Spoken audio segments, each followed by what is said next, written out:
बातमीपत्रामध्ये आता पुढे वळणार आहोत। सुरुवात करूयात या क्षणाच्या हेडलाईन्सने। हेडलाईन्स प्रायोजक राम बंधू लोणचं, आता प्रत्येक जण जिंकेल।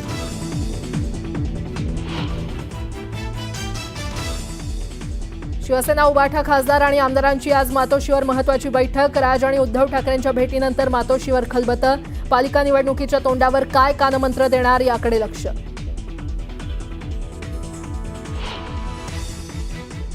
असं आहे ना, या देशामध्ये लोकशाही आहे, या देशामध्ये जरांगेशाही अजून यायची आहे। देशात लोकशाही आहे, जरांगेशाही येणं शक्य नाही। तर मराठा आरक्षणाचा GR ओबीसी समाजावर अन्याय करणारा मंत्री छगन भुजबळांची टीका।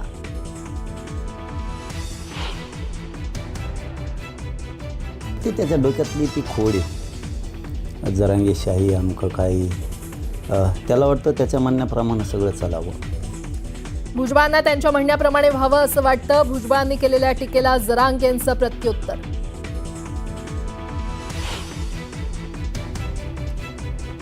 सरकारनं काढलेल्या GR मध्ये कुठेही सरसकट उल्लेख नाही। ओबीसी नेत्यांनी GR नीट वाचावा, ओबीसींवर अन्याय होऊ देणार नाही, मुख्यमंत्री फडणवीसांचा शब्द।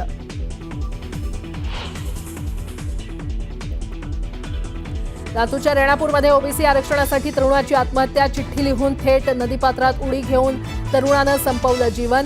तर मंत्री छगन भुजबळ लातूरमध्ये जाऊन घेणार तरुणाच्या कुटुंबियांची भेट।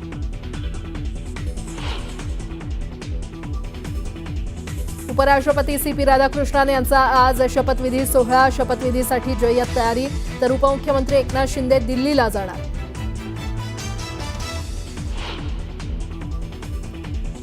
परळ आणि प्रभादेवीला जोडणारा एल्फिन्स्टन ब्रिज आज रात्रीपासून वाहतुकीसाठी होणार बंद। 19 बाधित इमारतींपैकी 2 इमारतीतील रहिवाशांना दिलासा। उर्वरित इमारतीतील रहिवासी आंदोलनाच्या पावित्र्यात।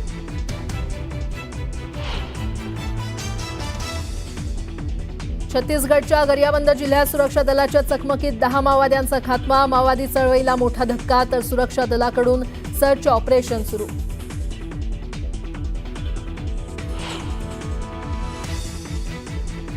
सह्याद्री व्याघ्र प्रकल्पात नवे 8 वाघ दाखल होणार। ताडोबा आणि पेंच व्याघ्र प्रकल्पातून वाघ आणण्यास वन मंत्रालयाची परवानगी। आणि नेपाळ हिंसाचारादरम्यान तब्बल 15,000 कैदी फरार। कैदी भारतात येण्याची भीती। भारत नेपाळ सीमेवर हाय अलर्ट जारी।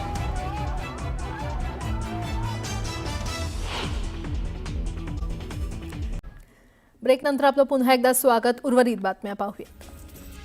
छत्तीसगडच्या गरियाबंद जिल्ह्यात 10 माओवाद्यांचा खात्मा करण्यात सुरक्षा दलाला मोठे यश आलेलं आहे। चकमकीत CC सदस्य मनोज उर्फ मॉडेम बालकृष्ण देखील ठार झालाय। दरम्यान माओवादी चळवळीला मोठा धक्का बसला असून सुरक्षा दलाकडून सर्च ऑपरेशन सुरू आहे। आम्ही आरक्षण लोकशाहीच्या मार्गाने मिळवलं, तुम्हाला काय करायचं ते करा असं म्हणत जरांगे यांनी भुजबळांवर निशाणा साधलाय। आमचा GR मागे घेतला तर 16% आरक्षणही मागे घ्या अशी मागणी जरांगे यांनी केली आहे। मराठा आरक्षणाच्या GRला कुणीही चॅलेंज केलं तरी धोका नसल्याचं मंत्री शंभूराज देसाई यांनी म्हटलंय। तर मराठा समाजासाठीच्या GR मध्ये एक एक शब्द कायद्याच्या चौकटीत बसणारा असल्याचंही देसाई यांनी म्हटलेलं आहे। ओबीसीला धक्का न लागता मराठा समाजाला आरक्षण दिलं पाहिजे ही माझी व्यक्तिगत भूमिका आहे असं वक्तव्य एकनाथ खडसे यांनी केलंय। तर ओबीसींचं नुकसान होणार नाही याची काळजी सरकारनं घ्यावी असंही ते म्हटले। शिवडी परिसरात अटल सेतूकडे जाणाऱ्या महत्त्वाच्या रस्त्यावर थरारक प्रकार समोर आलाय। अचानक रस्त्यावर 20 फुटांचा मोठा खड्डा पडल्यानं वाहन चालकांमध्ये भीतीचं वातावरण निर्माण झालंय। अपघात टाळण्यासाठी तातडीनं पोलिसांनी घटनास्थळी बॅरिकेड लावले।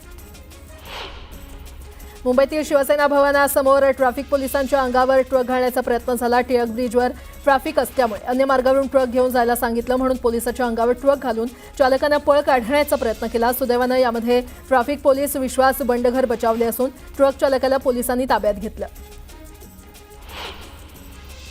ठाण्यातील डायघर परिसरातील अवैध बांधकामावर पालिकेनं तोडक कारवाई केलेली आहे। कारवाईला नागरिकांनी विरोध केला। तोडक कारवाई थांबवण्याची मागणी करण्यात आली आहे। परिवहन मंत्री प्रतापसाद नाईक यांनी दहिसर टोलनाका आणि वसवा पुलासमोरील परिसराची पाहणी केली। दहिसर टोलनाका स्थलांतरित करण्याच्या निर्णयानंतर त्यांनी ही पाहणी केली। तर दिवाळीपूर्वीच टोलनाका स्थलांतरित होणार असल्याचं सरनाईक यांनी म्हटलंय। लातूरच्या वांगदरी गावात एका तरुणानं नदीमध्ये उडी घेऊन आत्महत्या केली। ओबीसी आरक्षण संपलं असं म्हणत जीवन संपवल्याची माहिती आहे। छत्रपती संभाजीनगर जिल्ह्यातील वेरूळ घाटात भीषण अपघात झाला. आयशर आणि ट्रकची समोरासमोर धडक होऊन 2 जणांचा जागीच मृत्यू झाला. या अपघातानंतर घाटात प्रचंड मोठी वाहतूक कोंडी झाली होती. खुलताबाद पोलिसांनी घटनास्थळी धाव घेत मृतदेह ताब्यात घेतला. नागपूरच्या अंबाझरीमध्ये पोलिसांनी 2 संशयितांना ताब्यात घेतलंय. दोघेही सराईत गुन्हेगार असल्याचं तपासामधून समोर आलंय. पोलिसांकडून अधिकचा तपास सुरू आहे. मुंबईत पेट्रोल भरण्याच्या वादातून पेट्रोल पंपावर 2 गटात तुफान हाणामारी झाली. हाणामारीचा व्हिडिओ सोशल मीडियावर व्हायरल झाला. या प्रकरणात पोलिसांनी गुन्हा दाखल केला. धुळेच्या देवळीपाड्यामध्ये आश्रमशाळेमध्ये 9 वर्षीय विद्यार्थिनीचा मृत्यू झालाय. मंजुळा पवार असं विद्यार्थिनीचं नाव आहे. मृत्यूचं कारण अद्याप अस्पष्ट आहे. गेल्या 3 दिवसात विद्यार्थिनीचा मृत्यू झाल्यानं खळबळ माजली आहे. वेरूळ लेणी परिसरातून चोरट्यांनी चक्क एटीएम मशीन लंपास केले. या मशीनमध्ये 16,07,100 रुपयांची रक्कम असल्याची माहिती आहे. या घटनेमुळे परिसरात खळबळ माजली आहे. दरम्यान पोलिसांकडून चोरट्यांचा शोध घेतला जातोय. रायगड जिल्ह्यातील पर्यटनदृष्ट्या महत्त्वाचा समजला जाणारा अलिबाग वडखळ महामार्ग सध्या खड्ड्यांचं साम्राज्य त्यावर पसरलेलं आहे. 18 कोटी रुपये खर्च करून बनवण्यात आलेल्या रस्त्यावर खड्डे पडल्यानं नागरिकांनी रस्त्यावर उतरत अधिकाऱ्यांना जाब विचारला. लातूर जिल्ह्यातील उदगीर ग्रामीण हद्दीमध्ये एटीएम मशीन गॅस कटरनं तोडून त्यामधील रोख रक्कम चोरणाऱ्या आंतरराज्यीय टोळीला पकडण्यात लातूर पोलिसांना यश आलंय. स्थानिक गुन्हे अन्वेषण विभागाच्या पथकानं मध्य प्रदेशातील 4 जणांना अटक केली. आरोपींकडून एका वाहनासह 12 लाखांचा मुद्देमाल जप्त करण्यात आलाय. धाराशिवच्या धरणगावात ओबीसी समाजानं मराठा आंदोलन केलं. मराठा आरक्षणासाठीचा GR तातडीनं रद्द करण्याची मागणी करण्यात आली.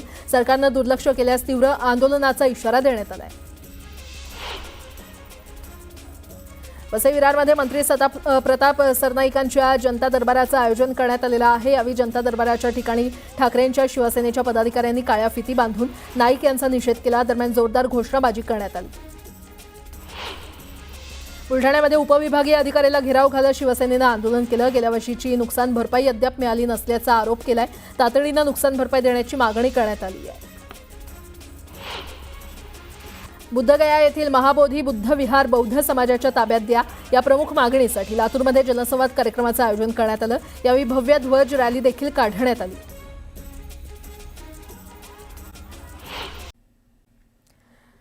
बातमीपत्रामध्ये आता पाहणार आहोत गावाकडच्या काही महत्त्वाच्या 50 बातम्या अतिशय वेगवान स्वरूपात. सुरुवात करूयात.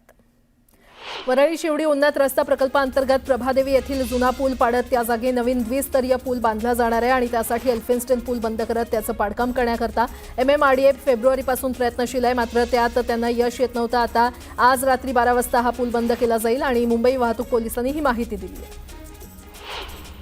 शिवडी वरळी उन्नत मार्गामधील एल्फिन्स्टन ब्रिज परिसरातील बाधित 2 इमारतींमधील रहिवाशांचं पुनर्वसन त्याच परिसरातील म्हाडाच्या उपलब्ध सदनिकांमध्ये करण्याचा निर्णय सरकारनं घेतलेला आहे.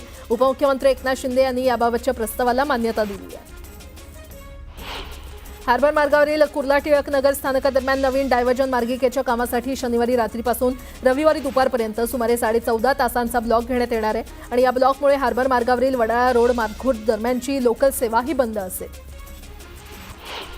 पुणे पिंपरी चिंचवड आणि पुणे महानगर प्रदेश विकास प्राधिकरणासाठी म्हाडानं सोडत जाहीर केलेली आहे. त्यानुसार एकूण 6,168 घरं उपलब्ध होणार असून त्यासाठी येत्या 31 ऑक्टोबरपर्यंत ऑनलाईन पद्धतीनं अर्ज करता येणार आहे. गेल्या काही वर्षांपासून OC प्रमाणपत्राअभावी अनधिकृत इमारतींचा शिक्का बसलेल्या मुंबईतील हजारो इमारतींसाठी महिन्याभरात नवं धोरण आणण्याचा निर्णय नगरविकास खात्यानं घेतलेला आहे. त्यामुळे या इमारतींना भोगवटा प्रमाणपत्र मिळवण्याची संधी मिळणार असल्याची माहिती उपनगर जिल्ह्याचे पालकमंत्री आशिष शेलार यांनी दिली आहे. बुलेट ट्रेन प्रकल्पात ट्रॅकचं काम करण्यासाठी नॅशनल हायस्पीड रेल कॉर्पोरेशन लिमिटेडनं लार्सन अँड टुर्बो कंपनीसोबत करार केलेला आहे. या अंतर्गत महाराष्ट्रातील 157 किलोमीटर लांबीच्या मार्गावर ट्रॅक आणि डिझाईन, पुरवठा, बांधकाम, चाचणी आणि कार्यान्वित करण्याचं काम त्यांच्या माध्यमातून करण्यात येणार आहे. EPFO दिवाळीपूर्वी ATMमधून पैसे काढण्याची तसंच बँकेसारखी सुलभ व्यवहार करण्याची सुविधा उपलब्ध करून देण्याचा विचार करते. 10 आणि 11 ऑक्टोबर रोजी होणाऱ्या EPFOच्या विश्वस्त मंडळाच्या बैठकीत यावर निर्णयाची शक्यता आहे.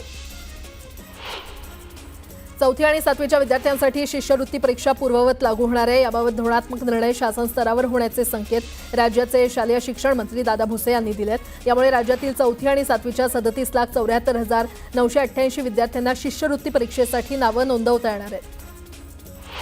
प्रवाशांच्या सोयीसाठी कोकण रेल्वेनं KR मिरर हे नवं मोबाईल ॲप लॉन्च केलेलं आहे. हे मोबाईल ॲप प्रवाशांना अधिक आधुनिक, सोपा आणि सर्वसमावेशक डिजिटल अनुभव देणार आहे.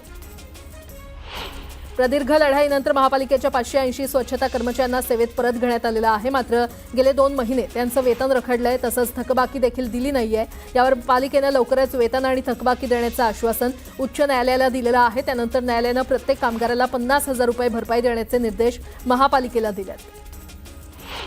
लाखो भाविकांचं श्रद्धास्थान असलेल्या अष्टविनायकाच्या मंदिर परिसरात सुरू असणारी विकासाची कामं वेळेत आणि दर्जेदार पद्धतीनं पूर्ण करावीत. या विकास आराखड्याअंतर्गत काम करताना मंदिराच्या मूळ बांधकामाला कोणताही धक्का न लावता प्रत्येक कामाला हेरिटेजचा टच द्यावा, असे आदेश उपमुख्यमंत्री अजित पवार यांनी दिलेत. गुजरातमध्ये जाणारे लिंबाचे दर मोठ्या प्रमाणात कोसळलेले आहेत. गेल्या वर्षापेक्षा यंदा तब्बल 70 रुपये प्रति किलोनं दर कमी झालेला आहे. सप्टेंबर 2024 मध्ये 110 रुपये प्रति किलो दर होता. यंदा तोच दर आता फक्त 40 रुपयांवर आलेला आहे. पश्चिम महाराष्ट्रात आता वाघांची डरकाळी ऐकू येणार आहे. सह्याद्री व्याघ्र प्रकल्पात आता 8 नवे वाघ येणार आहेत. ताडोबा आणि पेंच व्याघ्र प्रकल्पातून वाघ आणण्यास वन मंत्रालयानं परवानगी दिली आहे. यात 3 नर आणि 5 मादी वाघांचा समावेश आहे. गोंदियामध्ये रब्बी पिकातील धान विक्रीचे पैसे न मिळाल्यामुळे शेतकरी कर्जबाजारी झालेले आहेत. खरीप हंगामातील शेतीचा खर्च कसा भागवायचा असा प्रश्न शेतकऱ्यांसमोर उभा आहे. 239 कोटी 84 लाख रुपये शासनाकडे बाकी आहेत. मराठा आरक्षणाच्या GRला विरोध करत जळगावच्या धरण गावात ओबीसी समाज बांधवांनी आंदोलन केलं. ओबीसी कोट्यातील आरक्षणाचा GR रद्द करण्याची मागणी करण्यात आली. धाराशिवच्या तुळजाभवानीचा नवरात्रोत्सव काही दिवसांवर आल्यानं तुळजाभवानी मंदिरात तयारीची लगबग सुरू आहे. साफसफाईसह अन्य कामांना वेग आलेला आहे. तसंच तुळजाभवानी मंदिरातील छबिना मिरवणुकीच्या वाहनाची रंगरंगोटी करण्यास सुरुवात झालेली आहे. वडगाव मावळ न्यायालयासाठी 109 कोटी रुपयांची नवीन भव्य इमारत उभी राहणार आहे. आमदार सुनील शेळके यांच्या उपस्थितीमध्ये हा ऐतिहासिक निर्णय घेण्यात आला. जळगावच्या वडली गावात महिला एकत्र येत दारूबंदीसाठी आक्रोश मोर्चा काढला. एकूण 25 महिला बचत गटांनी एकत्र येत ग्रामपंचायतीला निवेदन सादर केलं. नारी शक्ती संघटनेच्या नेतृत्वाखाली हा मोर्चा काढण्यात आला. या मोर्चामध्ये मोठ्या संख्येनं महिलांनी सहभाग घेतला. चोरट्यांनी जळगावच्या मुक्ताईनगर तालुक्यातील निमखेड येथील महाराष्ट्र बँकेचं ATM फोडण्याचा प्रयत्न केला. मात्र ATM फोडू न शकल्यानं त्यातील रक्कम सुरक्षित राहिली. हा सर्व प्रकार CCTVमध्ये कैद झालाय. जळगावातील गेंदालाल मिल परिसरात चौघांच्या टोळीकडून 2 गावठी पिस्तूल आणि 10 जिवंत काडतुसं जप्त करण्यात आली आहेत. पोलिसांनी 1,78,000चा मुद्देमाल जप्त केला आहे. लातूरच्या रेणापूर तालुक्यातील वांगदरी येथील भरत महादेवा कराड या 35 वर्षीय तरुणानं ओबीसी आरक्षणासाठी आत्महत्या केली आहे. चिठ्ठी लिहून तरुणानं मांजरा नदीपात्रात उडी मारून आत्महत्या केली. दरम्यान मंत्री छगन भुजबळ आज कराड कुटुंबियांची भेट घेत सांत्वन करणार आहेत. नेपाळसारखी परिस्थिती भारतात यायला वेळ लागणार नाही असं वक्तव्य वंचितचे अध्यक्ष प्रकाश आंबेडकर यांनी केलंय. केंद्र सरकारनं सतर्क राहिलं पाहिजे. सरकारनं सतर्क राहून बोकाळलेला भ्रष्टाचार बंद केला पाहिजे. दिवसेंदिवस न्याय व्यवस्था ही कोलमडत चालली असून तिला सावरलं पाहिजे असा सल्ला आंबेडकरांनी दिलाय.